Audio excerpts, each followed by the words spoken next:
poser, c'est pourquoi ces pratiques de jardinage sont-elles spécifiquement intéressantes pour transformer le territoire, pour initier des dynamiques d'engagement qu'on ne voit pas, par exemple, autour du climat. Moi, je dirais que petit à petit, les gens se délaissent du jardinage.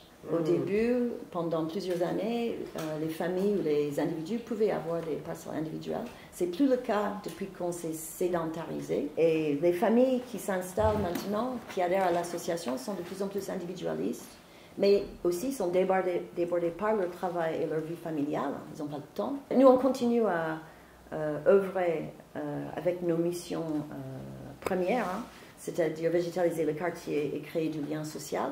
Il y a une question qui tourne un petit peu dans ma tête depuis le début de cette table ronde, un peu provocatrice, qui est mais en fait pourquoi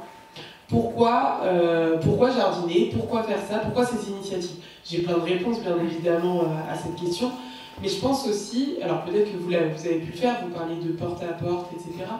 Mais un moment c'est aussi de se poser la question, pourquoi les gens viendraient faire du jardinage? Ce qu'on constate, c'est que c'est quand même principalement du lien social, de l'animation du quartier qui vient marcher. Et je pense effectivement que le fait que nous, on a une position justement où on veut éviter que les associations viennent proposer des parcelles individuelles qui vont plutôt aller vers du jardinage ouvrier, ça, effectivement, ça refroidit pas mal d'habitants et d'habitantes qui, en fait, recherchent à produire leurs légumes et finalement, c'est pas ce que nous propose, mais on propose du jardinage. Ce qu'on a pu constater, c'est qu'il y a des différences culturelles, je dirais, des différences générationnelles, sans doute, d'éducation et autres, qui font que c'est très difficile de faire en sorte qu'il y ait cette mixité justement sociale. Effectivement, on encourage les associations à travailler avec le tissu associatif local et avec les équipes de développement local qui sont quand même très présentes sur le terrain, qui connaissent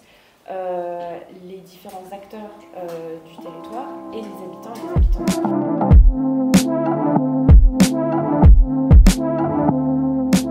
Dans votre association aujourd'hui, dans cette amicale des locataires là qui demande, vous êtes mixte déjà? Oui, on est mixte et on souhaiterait vraiment que toutes les autres personnes qui sont dans l'immeuble puissent vraiment adhérer et qu'on soit plus nombreux. Qu'on soit plus nombreux et surtout d'effacer le frein, de dire qu'on peut se rencontrer, échanger, jardiner ensemble. Je suis responsable d'un jardin solidaire, partagé, collectif, dans les Gouttes d'Or toujours, avec des collègues. Et je voulais juste préciser par rapport à la mixité, là, nous on travaille là-dessus, c'est notre priorité, hein, que l'écologie soit populaire, qu'elle soit accessible à tout le monde.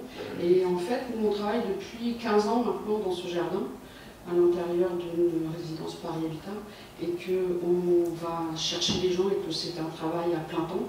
Moi je suis salariée de l'association pour travailler dans ce jardin, et c'est mon métier en fait, d'aller voir les gens et de les faire venir au jardin.